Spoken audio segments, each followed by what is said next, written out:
Bagi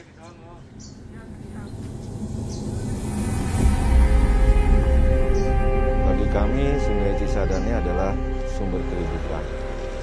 Karena air yang ada di Sungai Cisadane ini sangat dibutuhkan, bukan hanya sekedar oleh manusia, akan tetapi oleh seluruh makhluk hidup yang ada.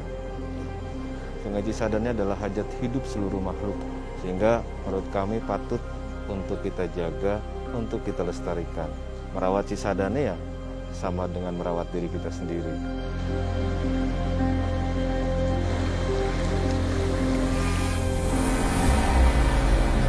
Ini warnanya luar biasa pekat ya, kecoklatan. Warna daripada outlet yang dibuang ke Sungai Cisadane, dan kita aromanya nih mencium di sini luar biasa menyengat.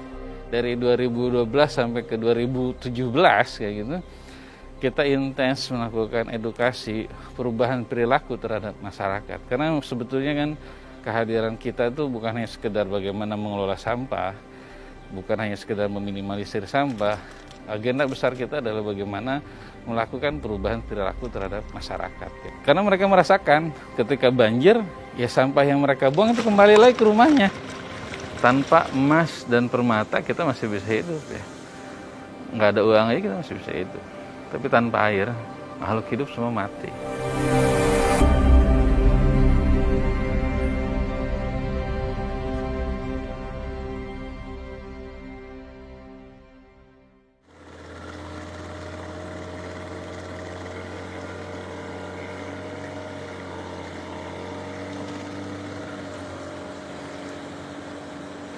Tadinya Cisadane jarang banjir, jadi lebih mudah banjir karena dangkal ya. Terus kemudian juga di wilayah muaranya sampah-sampah plastik dan lain sebagainya akan bertumpuk di sana. Jangankan di muara, di tepian-tepian sungai, di ranting-ranting, di pohon-pohon juga ada banyak sampah. Susah sekali membersihkannya dan mahal sekali harga untuk membersihkannya kayak gitu. Jadi dampaknya ya luar biasa lah terhadap kehidupan.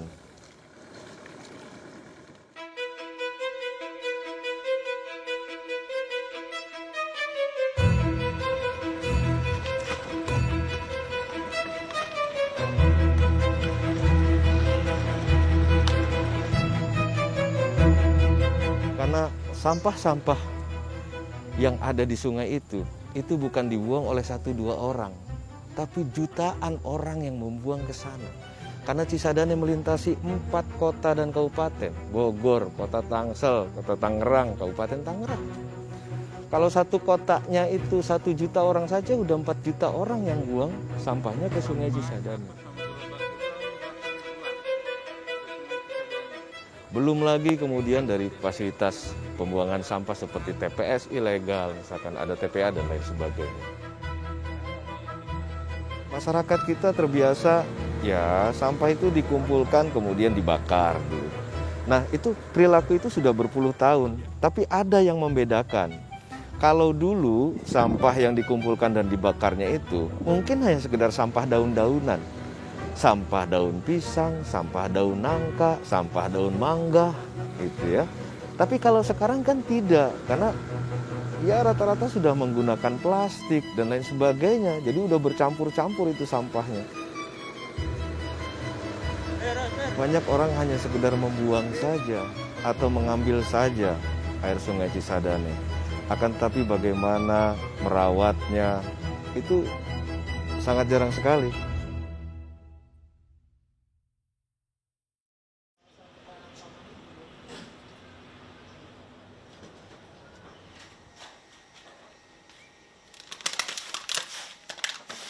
Oleh karena itu, maka tahun 2012 akhir kami dengan kawan-kawan dengan modal seadanya pada waktu itu, ya kita hanya punya uang sekitar 15.000 pada waktu itu, berupaya untuk bisa mengabdikan diri terhadap Sungai Cisadane.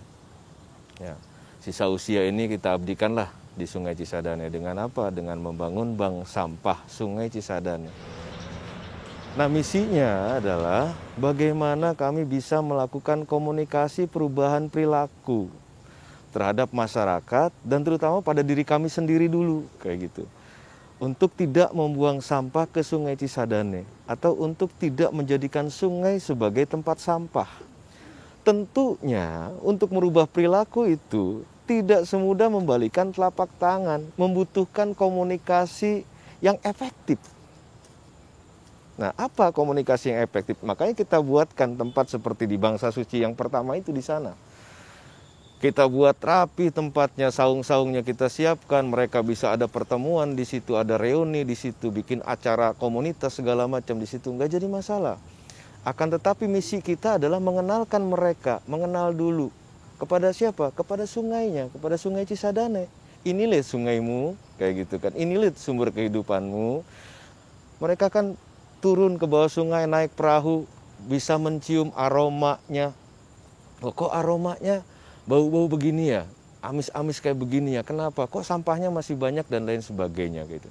Nah, itu merupakan cara awal untuk bagaimana kita bisa melakukan komunikasi perubahan perilaku. Kita komunikasikan dengan jalur itu, dengan mereka datang ke Bangsa Suci, kemudian mereka bisa melihat air Sungai Cisadane, kondisinya seperti itu, harapan kami tergugah. Sehingga dari sekian ratus ribu orang yang datang ke Bangsa Suci itu ada beberapa lah yang mempunyai kepedulian.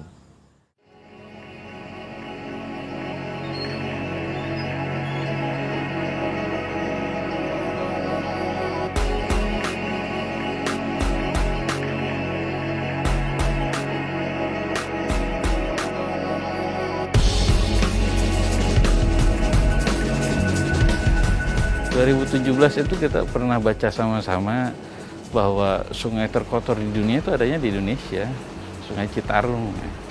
Baru setelah itu mata dunia melihat gitu kan, baru bersama-sama melakukan aksi-aksi terkait dengan normalisasi, terkait dengan mengembalikan Sungai Citarum menjadi yang bersih dan segala macam.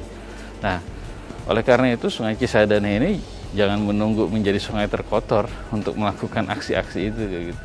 Assalamualaikum warahmatullahi wabarakatuh. Bangsa Suci, ikhlas. Bangsa Suci, ikhlas. Bangsa Suci, ikhlas. Patroli hari ini kita akan ada 3 target yang akan kita lakukan aksi. Yang pertama kita akan lakukan sisir sampah. Dimana kalau ketika kita nanti menemukan beberapa sampah yang kita temukan, kita lakukan aksi-aksi bersih-bersih.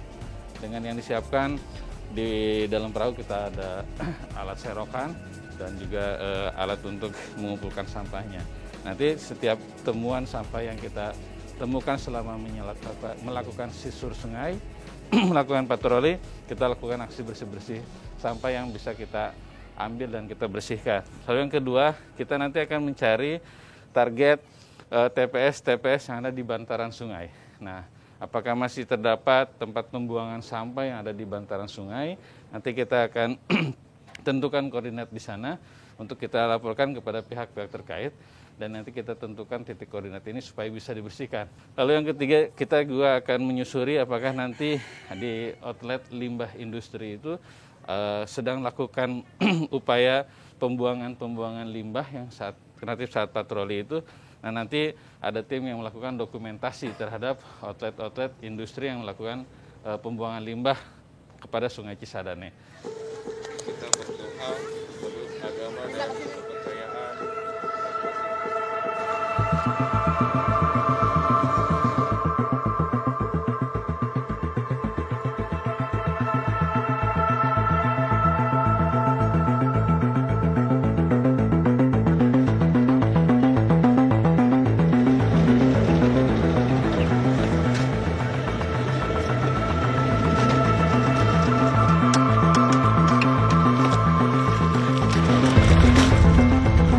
Sampahnya sudah seperti pulau.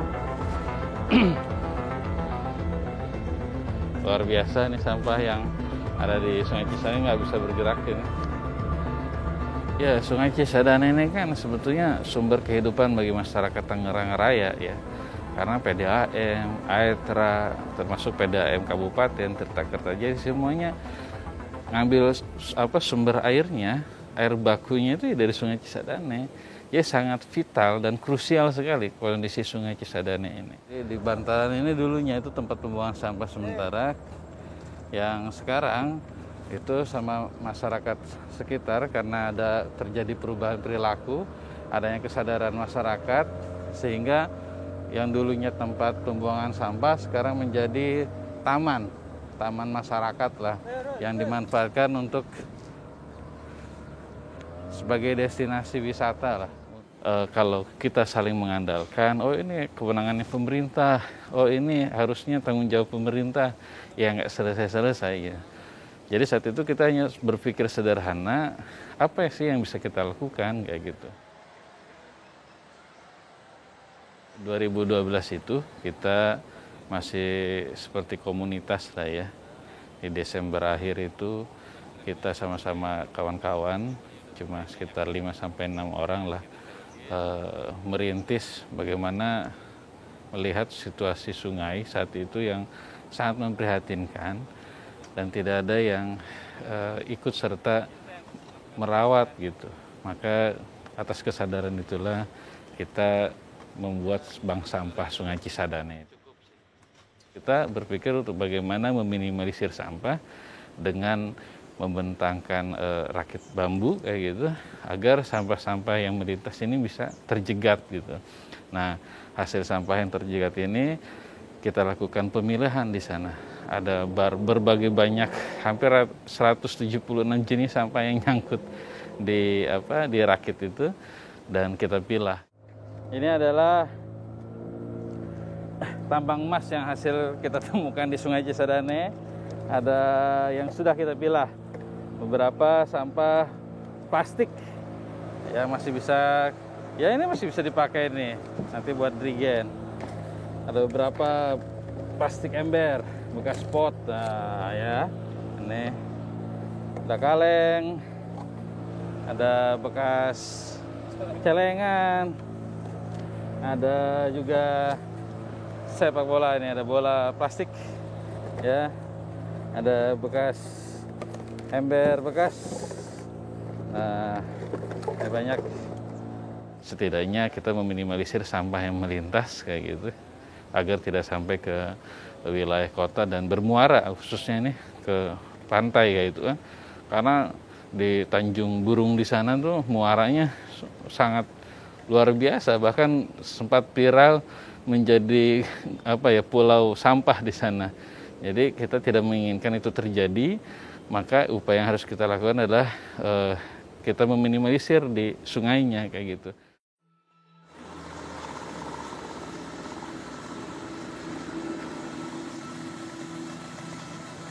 Ya, ini salah satu outlet dari industri yang langsung buang ke Sungai Cisadane. Ini salah satu industri pengolah aki. Nah, ini outletnya kita lihat. Itu ada cairan yang langsung dibuang dari pipa peralon ke Sungai Cisadane. Karena sumber air Sungai Cisadane ini sebagai air bakunya, maka Cisadane harus bebas dari sampah, juga harus bebas dari limbah. Nah, patroli yang dimaksud kita sebutnya Cisadane Ranger Patrol adalah tadi satu wawaran. Kalau ada yang biasa kita melintas kita pakai perahu kan. Kebetulan dari awal sampai sekarang kita punya perahu speedboat. Wawaran. Jadi kalau patroli itu sebutannya lah ya, ada yang tiba-tiba buang sampah, kita edukasi, wah tolong buang sampah dulu tuh kayak gitu ya. Terus yang di jembatan tiba-tiba itu kita edukasi, itu patroli. Ya, hari ini juga kita temukan air terjun, tapi ini bukan air terjun sembarangan. Ini air terjun isinya outlet limbah, salah satu industri yang kita temukan di bantaran Sungai Cisadane.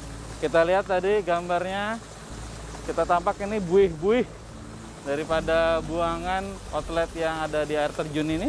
Dan kita akan ambil samplingnya. Ada juga industri yang membuang sampahnya langsung ke sungai. Kan ada ipal-ipal yang nakal lah istilahnya ya. Buang sampahnya, buang limbahnya ke sungai. Nah, kita dokumentasikan hasil dari patroli itu. Kita ambil sampel limbahnya dari outlet pembuangan limbah itu dari industri misalkan. Nah, itu baru kita laporkan kepada instansi terkait yaitu baik dinas LH maupun Kementerian LH ya gitu kan. Nah itu kita sampaikan. Kita kan hanya tugasnya mengadukan, melaporkan gitu, nggak bisa menindak kita. Selama patroli itu kita sambil melakukan pemungutan sampah-sampah yang melintas, khususnya sampah-sampah yang bisa kita ambil, kita pakai diserokin lah istilahnya.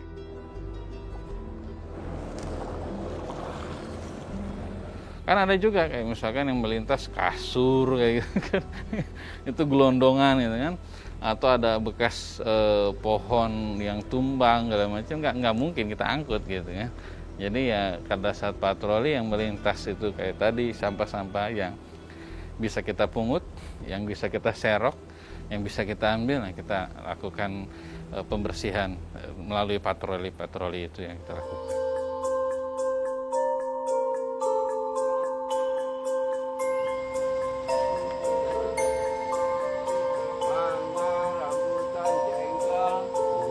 Jengkol ada emang.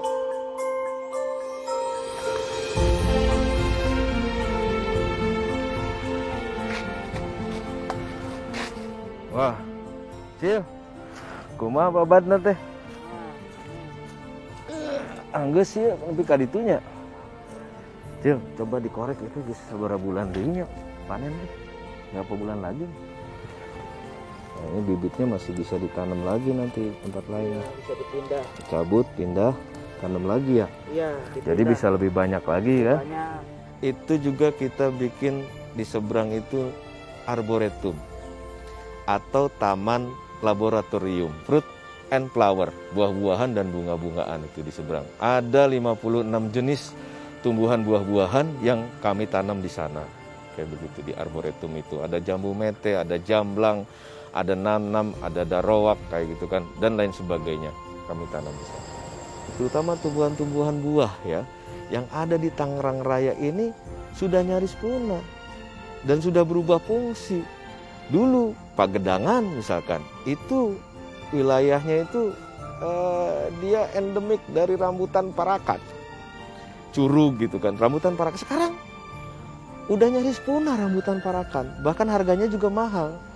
Zaman saya masih SMP, SMA, itu nyari rambutan tinggal main ke rumah teman, tinggal ambil aja kayak gitu. Wah sekarang nggak bisa, harus beli bos, kayak gitu kan.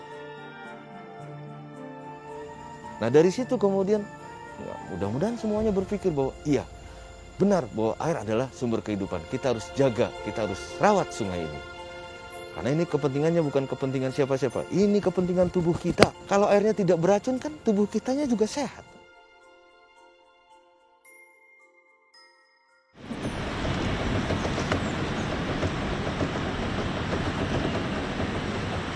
Apa? Nah, ini kita buku ya. Sampah dari styrofoam. Digeserin ininya, dorong Kang. Mundur. Dorong dulu pakai itu. Nah, akhirnya kita yang terbaru ini pakai galvanis bawahnya. Jadi atasnya tetap pralon untuk ngambang kayak gitu, bawahnya pakai galvanis, kawat galvanis. Sehingga sampahnya yang atasnya yang ngambang ini kayak plastik segala macam nyangkut di atas, yang ke bawah kejaga sama galvanis di bawahnya kayak gitu. Nah, sehingga tingkat penumpukan sampahnya lebih banyak. Apa ya, tas.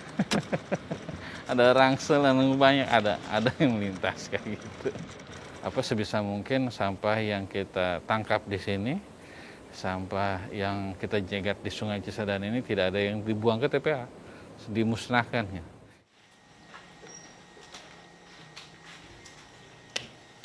Kebetulan ini nggak pakai teknologi apa-apa, ya sederhana pembakarannya, cuma cukup dibakar pakai kertas kering atau daun kering gitu, terus udah. Nggak pakai teknologi, nggak pakai mesin, nggak pakai elektrik, nggak pakai apa-apa. Jadi simple, tungku pembakaran aja kayak gitu. Nah kebetulan ini juga yang kita kasih itu punya semacam sertifikasi ya, kelayakan lah dari Kementerian LH. Sankyo ini produk Sankyo ini punya kelayakan dari Kementerian LH bahwa ini ramah lingkungan. Teknologi yang ramah lingkungan. Kalau kita juga kalau tidak punya sertifikat teknologi ramah lingkungan kita nggak mau pakai kayak gitu. Tapi karena punya sertifikat teknologi ramah lingkungan maka kita pakai insinerator ini.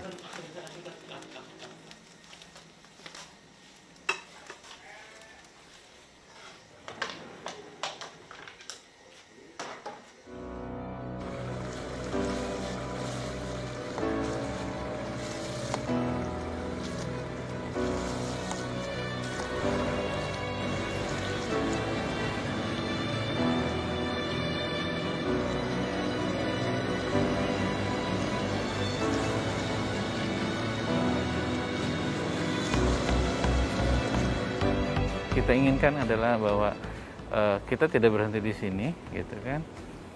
Bangsa Suci tidak ingin sendirian kayak gitu untuk melakukan aksi-aksi ini. Kita ingin semua stakeholder terkait itu ikut berpartisipasi, termasuk teman-teman komunitas yang lain, teman-teman pecinta alam, teman-teman penggiat-penggiat lingkungan gitu. Nah ini kita mudah-mudahan menjadi menjadi penggerak mereka supaya mereka ikut serta tergerak di bantaran sungai atau kali yang ada di sekitar wilayahnya. Bang, nu alus mah bang diasukeun bang, plastik nu alus keneh dipilahan. Setelah Bangsa Suci berdiri, alhamdulillah ada banyak sahabat-sahabat kita yang di lingkungan sekitar situ maupun di luar, mereka juga membangun hal yang sama. Ini yang membuat kami sangat senang dan bangga. Nah itulah poinnya sebenarnya. Kami sangat senang ketika masyarakat melakukan hal yang seperti itu. Artinya komunikasi perubahan perilaku kita sudah mulai berjalan dengan baik. Sudah mulai diterima. Nah harapannya mungkin 2 tahun ke depannya mereka turun lebih aktif lagi ke sungainya. Kayak gitu, ayo kita bersihkan nih sungainya. Jadi kan bertahap gitu loh. Berikutnya lagi, ayo kita tegakkan hukumnya, ada perdanya loh, ada undang-undangnya loh. Kamu kalau buang sampah sembarangan, saya yang fotoin, saya yang tangkep.